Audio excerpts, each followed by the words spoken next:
Hello and welcome to the Cardiac Cats YouTube channel. I'm your host, Jacob Shorba, and we are here for our 2025 Jacksonville Jaguars Mock Draft 2.0.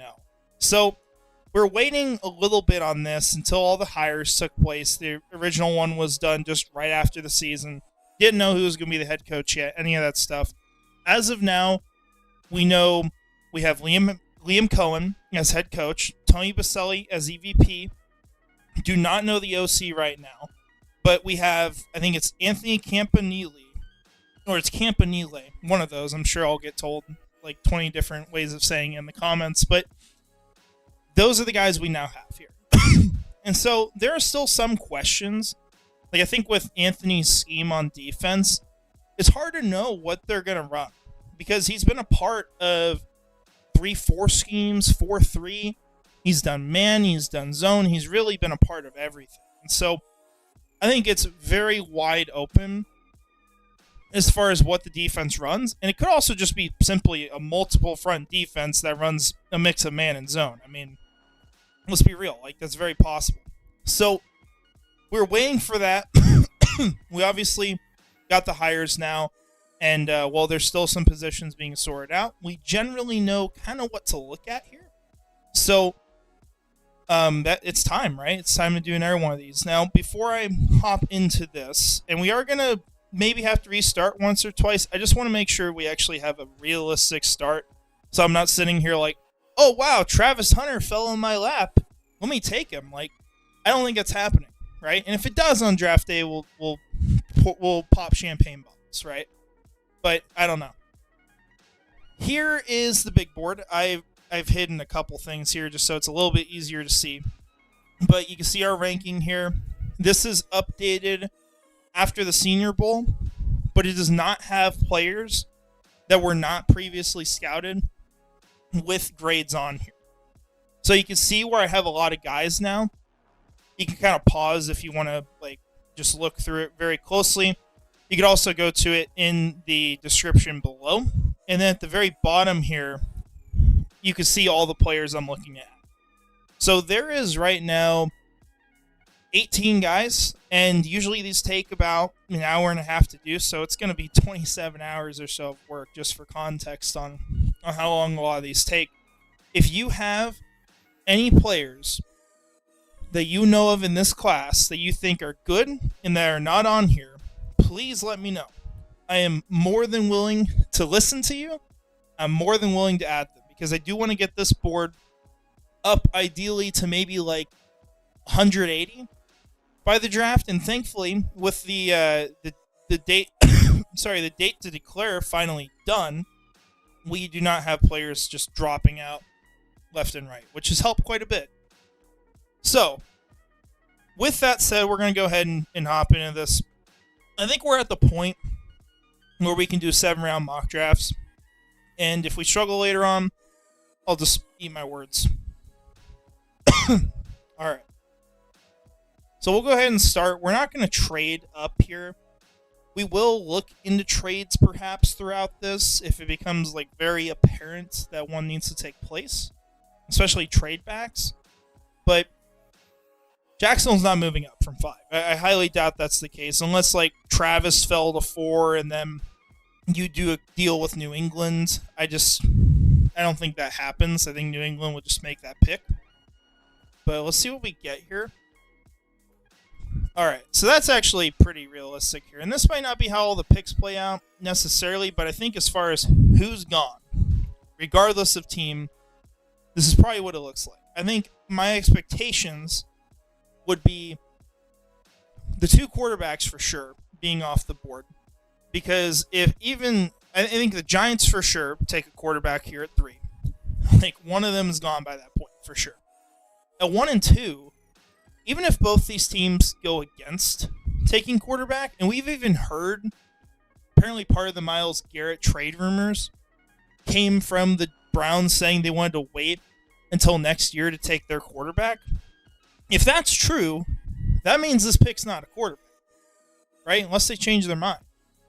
But even if that's the case, I have a hard time thinking a team like the Raiders or the Jets would not send something to move up the board and get one of these guys. I think that those two players are good enough for someone to do it, especially the Las Vegas Raiders, who have passed up the opportunity for quarterback so many times. And then obviously, with Travis Hunter and Abdul Carter, they're the best players in the class. They've been 1-2 on my board since I think October.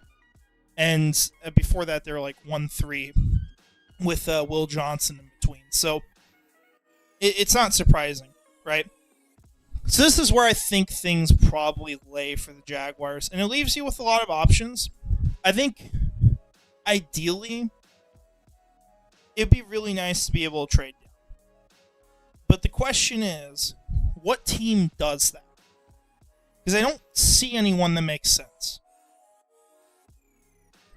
I think, you don't have any quarterbacks on the board. No one's going to move up for that. I don't think the Bears would move up for Ashton Genty. Panthers could use a lot of these players. The Jets could also use a lot of them. Same with the Raiders. It doesn't really make a whole lot of sense unless you get a team that's really far back that would want to make a move. I don't think that would be the case. So, with that said, we're going to stick here and pick because I don't think you get the call. It could always change on draft day, of course, but I think this is the way things play out. And for what we're working from, we are essentially looking at this as if the roster is as it is right now. Maybe you have some players you would cut. We're not really planning for specific free agents to come in, but we are giving ourselves the ability to really just address any position of, right? It doesn't have to be wide receiver first, then cornerback, or just whatever order you want to list, right? Not anything specific here. So with that said, we could note some players who might be gone. I think Christian Kirk, for one, is a player who might be gone. I would assume that would happen unless he takes a major pay cut. But you have Parker Washington behind. One of the most intriguing players that might go is Evan Ingram. And that'll probably be our next video we put out. And just talking about that, because there is a whole conversation to have about how Liam Coen has used tight ends and what Evan Ingram is able to do. And it'll be a question of, will Liam Coen change his philosophy because he just never had a good tight end before or a great one? Or is Evan Ingram not a fit and Brendan Strange make more sense? So, those are some I would note. Aside from that, I don't think there's any huge cuts with this team, especially probably not going to come at positions of need positions of value. I could talk about safety, but you're not picking a safety at 5. So, Tetairoa McMillan would be right up there for me. Will Johnson as well. I think we've taken Will Johnson previously. Can't remember who we took in the first one. I think it was Will Johnson. But it'd be him. I think Genty would be awesome, but I think this is too early. And I would move him down on these rankings because of positional value. I'd have a hard time making the pick there. I think Tetairoa McMillan would be really enticing just to set up that receiving room for success with this team and to get a Mike Evans type of player. He's pretty much a clone in the way he's built. Mason Graham is the other one. That's really exciting here. I think, looking at this, you love to trade back. But I just can't justify any one of these teams coming up here. And as much as I want to hit offensive line, I don't see an offensive lineman I would take this high. So we're gonna do something different with something we have not done. We're gonna take Tetairoa McMillan. So super productive receiver out of Arizona. Just has crazy height. This is gonna really help you out in the red zone. You already have BTJ, who's been phenomenal at getting touchdowns. Adding in Tetairoa McMillan into the mix is going to do a lot more for your team. It's really going to open things up. And so I would be a big fan of that kind of addition. I think there's a lot of other directions you could go. this would probably normally be Will Johnson, but we do like to switch things up here a little bit. And keep in mind as well what Liam Coen did say when he was asking about what people wanted at 5. He did end it by saying we got to go light up the scoreboard. And this is the type of player that helps you light up the scoreboard. So we're going to pick him at number 5. I'm going to let this run to pick number 24. For people who have watched previous videos, you'll understand why we're doing that, because I think there's a really nice trade opportunity here. So let's see who is off the board. More so, who's still available. I would say Tyler Booker is someone I would love to draft for this team, and someone I think is going to go first round. I think he could be available here. Mike Green was also a phenomenal player out of the Senior Bowl. Tyler Warren would be fun, but you already got. He's off the board. Plus, you've got Brendan Strange, you got Evan Ingram. Who is not off the board is Mike Green's also gone. It looks like is Tyler Booker. And here's what's really enticing to me about this and why we're going to make this trade. So start off with this. Let's go to Draft Tech. I'll just show you how this adds up. So, as y'all know, Jaguars own 2 of Minnesota's picks, 88 and 124. These picks are basically the exact value that separates 24 and 36. Minnesota, of course, as you can see as well, is very low on picks. They'll have 5 after they get this compensatory selection. So, how this adds up, if you send 36, 88, and 124, which you might not even have to send that much, but we will in this scenario, because it will probably be a little cheaper to trade up this year. This ad. So the difference between 24, so 740, and 36, 540, it's 200. So pick 88 and 124 have to add up to about 200. 88 is 150, 124 is 48.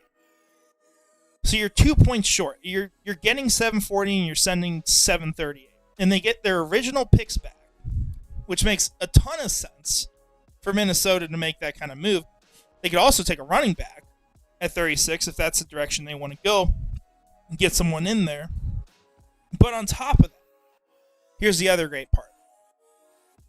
Houston Texans picking number 25 had massive offensive line issues. Massive offensive line issues this year.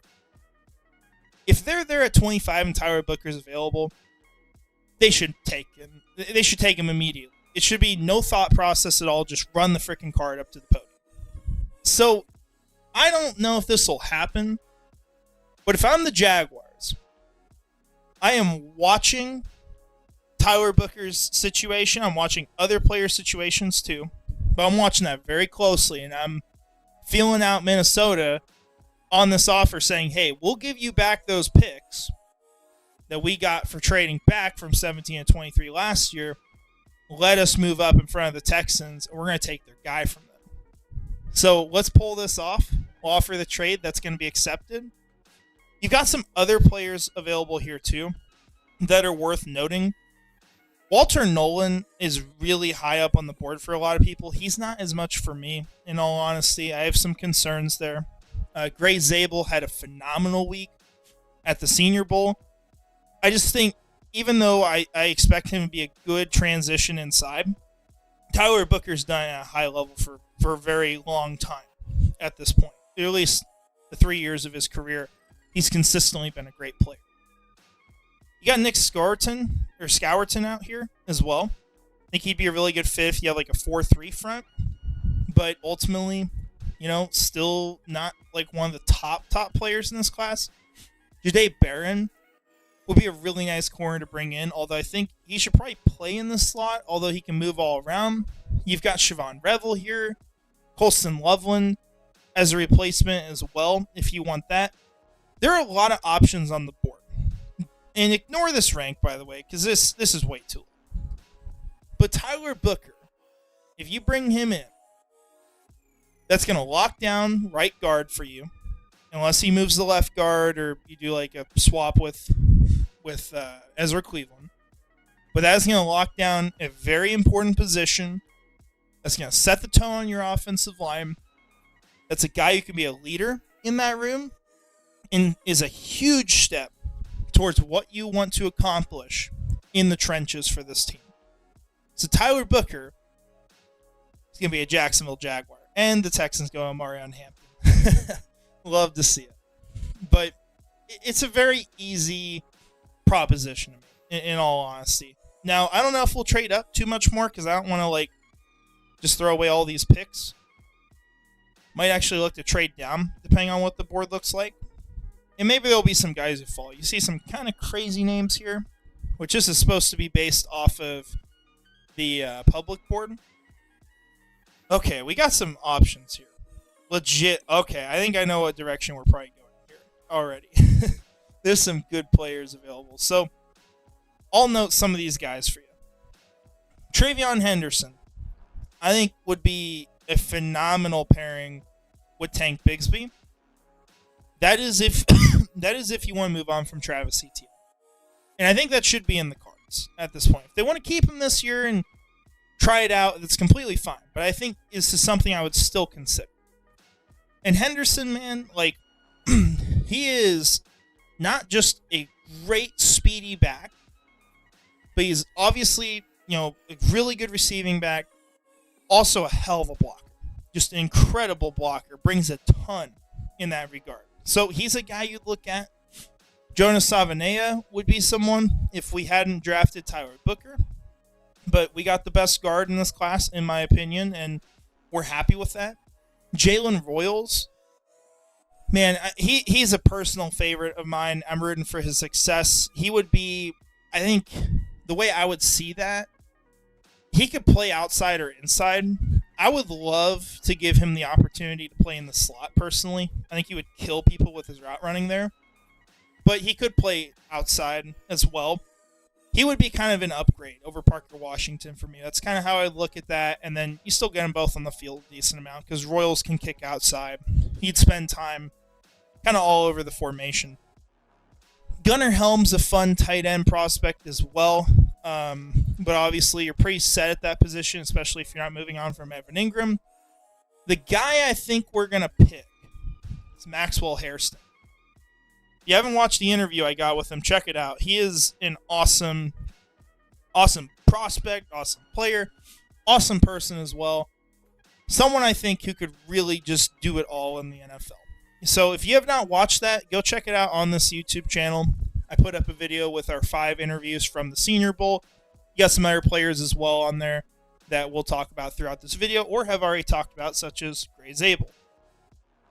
Now, as far as where he is on my board, Maxwell Hairston is down here at 34 for me. He's a fringe first rounder. I think that he's going to be a really good outside cornerback. The concern is a little bit about the weight, right? He's 179. It's also tad under 6 foot. I think he can do it. This guy, I just felt like when I watched him at Senior Bowl practices, he was just sticky as could be. He was competitive at the catch point. You saw the great play in zone throughout the season with Kentucky and throughout his film even the previous year too. This is someone that I think can survive scheme transitions, that you're going to be able to really do anything you want with him. If you have a defensive coordinator who's going to run man and zone and split that up quite a bit, and you're not going to have one predominantly all the time, Maxwell Hairston makes a lot of sense. Now, there are other players who are exciting too. Marcus and Bo, still one of those. Unfortunately, I didn't think he had a great week at the Senior Bowl. I kind of felt like he was sort of the same player I've seen before, where there's some really exciting moments of upside, and he might just be that guy in the NFL. But there's also times where he just loses instantly. And so that's a big concern, because if you're doing that at the NFL level, I mean, you're just going to cost your team sacks left and right. So that's what really scares me there. Azareye'h Thomas, apologize for mispronouncing your name in our interview, by the way. But Thomas is a really good press man corner. If you're going to run that scheme, you can make an argument that he would be the pick here. But I think that Hairston gives you more flexibility. Outside of that, there's some other guys I could throw out here too. Probably talk about RJ Harvey with the next pick. Deone Walker would be a fun nose tackle for this team. But ultimately, there's a player that I feel like could have gone in the first round here. That's going to be the pick for us at 70. So we have hit wide receiver really big with Teteroa McMillan, which I kind of forgot when I was talking about Jalen Royals. So it's a good thing we didn't go that direction. Otherwise, it would have been overkill. Still good, but a lot of picks there. So we've got Teteroa McMillan. We got Tyler Booker for this offensive line. And now we got our cornerback in Maxwell Hairston. So, unfortunately, RJ Harvey went off at 97, so he's not an option here. We'll see if my other guy is available here. He should be. He is really low on most boards, which is stupid. So, Kyle Monunga. Probably going to be the pick here. I want to make sure we don't have someone else kind of sneaking around here that would be a shoo-in at this point. But I definitely think you want to add to that running back room, even if you're sticking with most of everyone there. I do like Ben Urosic. He might be our next pick if he's available there. There's some players I could talk about here, but Kyle Monunga, he is the guy, I think, at this pick. And this is probably what I would end up saying we do at the time of the draft. Monunga, he is a phenomenal blocker. I think as a receiver, he didn't really get the opportunity with Rutgers, but when you see the limited snaps, you see he's capable of that. He's got some great explosion to his game. Really, the only limitation is the top speed for this player. But Monunga is super physical. He's someone who actually has a background in dancing, which would seem sort of weird. Like, how does that really play along with the NFL? But you see that come into play when he's in these little phone booth kind of windows with guys, and he's able to juke them out. He's able to maintain his speed so well because he's so deceptive as a runner. And if he has to, he will lower the shoulder and he will knock you over. Right? There's some fun plays. If you want to get a feel for what Kyle Monunga could be in the NFL, go look up his run against Washington.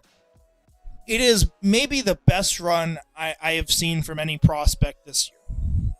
Actually, maybe not because Ashton Genty exists, but it's one of the best you'll ever see. And it still might be better than any of the runs Ashton Genty had, because this guy is he breaks like 12 tackles on the play. Something ridiculous like that. That's the kind of guy that Monunga is. You're going to bring in someone who's super physical, kind of has that Bucky Irving feel to his game, even a little bit of like MJD. Not the, I wouldn't say the same speed for sure. That's the massive difference between him and MJD, because MJD, I think, had a 4.39.40. But Monunga, some very exciting things about him. I think he's getting overlooked way too much, and I think he's going to be a legit starting running back in the NFL when all is said and done, or at least be an impact in a backfield for some team. And hey, that'll be the second time in recent years that a player from Rutgers will do that, because the last one was Isaiah Pacheco.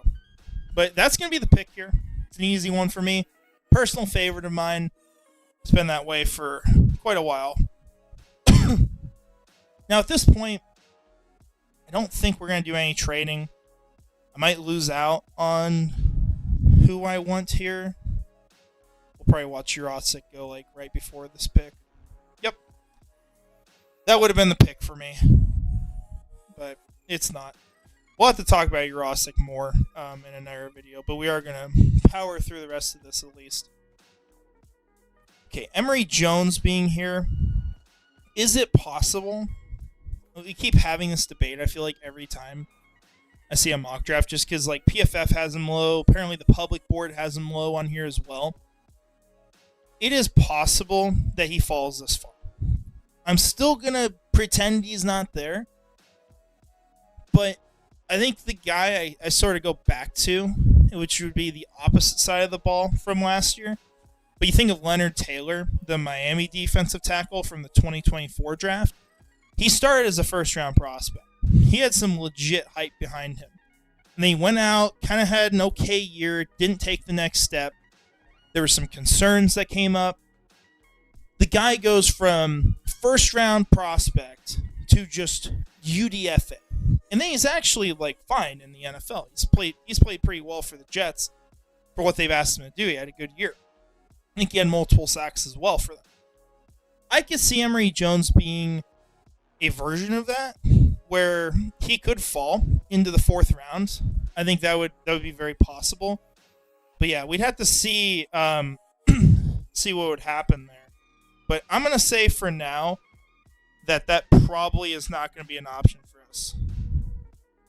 Give me 1 second. Got a phone call in the middle of this, so just need to respond to that. So, Emory Jones not going to be an option here. Let's see if there's someone else hiding down the board. There might be some names that have not moved up yet. Jay Higgins. He's a guy I'm a fan of for sure. Okay, Miles Frazier. So I was hanging out with a lot of Jets guys. If you're watching this, shout out to you. Big fans of Miles Frazier for sure.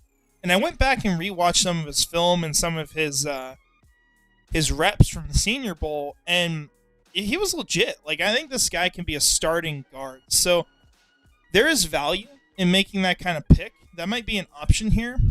I think the guy I'm going to look at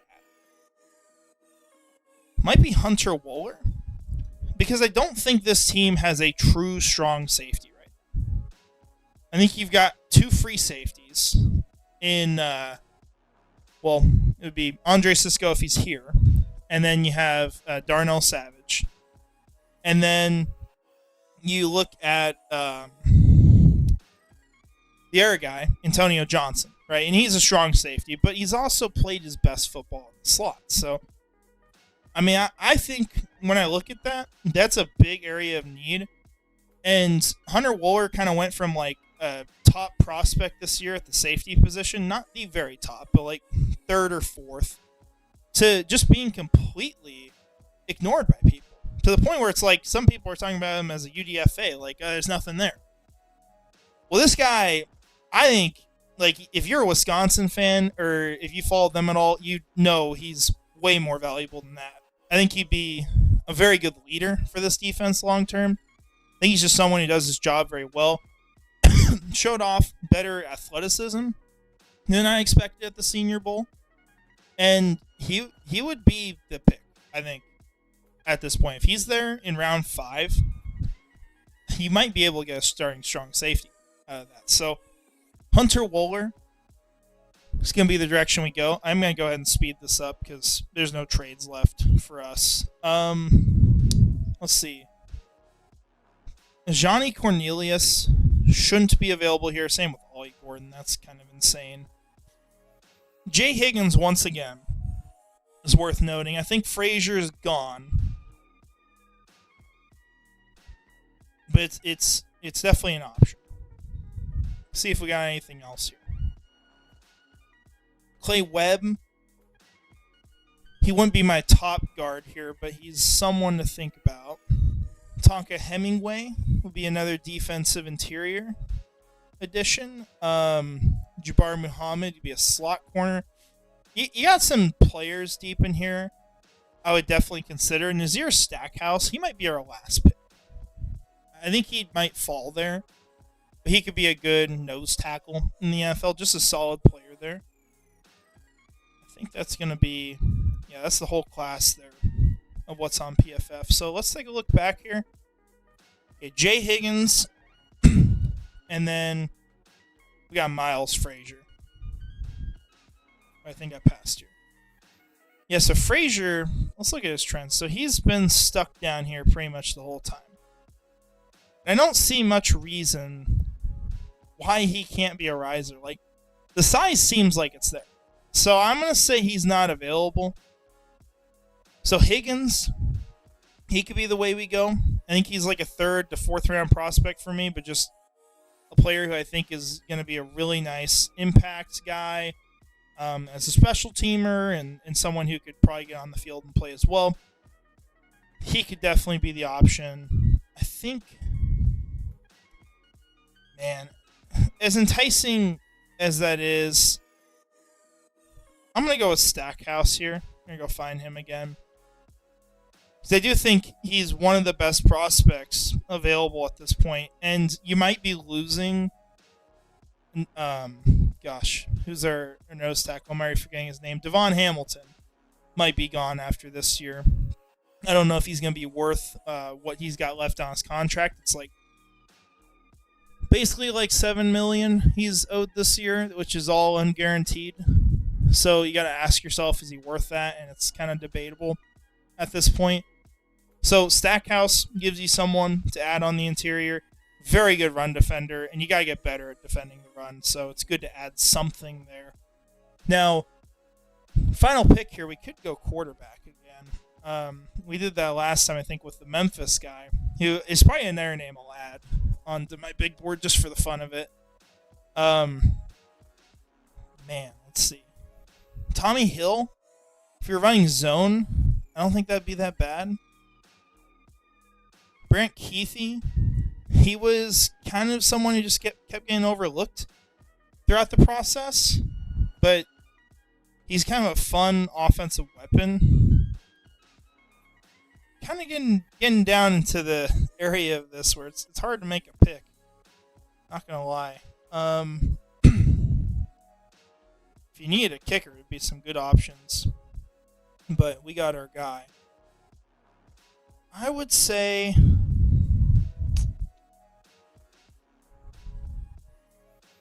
something we don't really have on our team right now. We could take a shot on is someone who could be a cover linebacker. I know Foye is okay at that. He's probably the best that we have for that kind of role. Mondin, well, I'm not like a massive fan of him. He is very athletic. So maybe you could bring him in and have someone to kind of fill that role. You're also going to probably want to keep adding that position, or at least just throw someone else in, because eventually Chad Muma's going to be gone. He's never started for this team at this point. So I think you could look to add another linebacker. And so we might just talk about throwing in someone like Smail Mondin, who has some upside for the Jaguars here. So that's going to be our final pick. Not really a super important one, but just trying to think of something we could do here that's a little different. So let's go back through this. So PFF absolutely hates this. They think I'm just retarded, which, I mean, who knows? Maybe I just don't know what I'm doing here.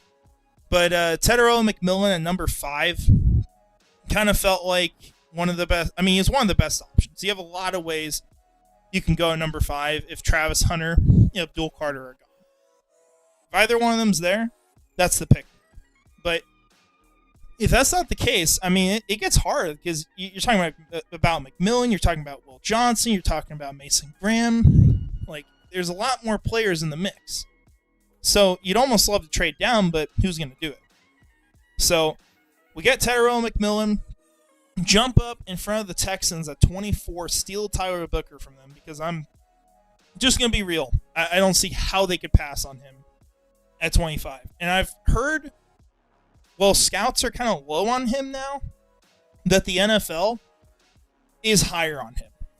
I did hear a little nugget about that somewhere here recently, so I think he'd probably be gone before this, but if he's there at 24, that's just too good of an addition. Maxwell Hairston at number 70 shouldn't fall this far, but maybe he does.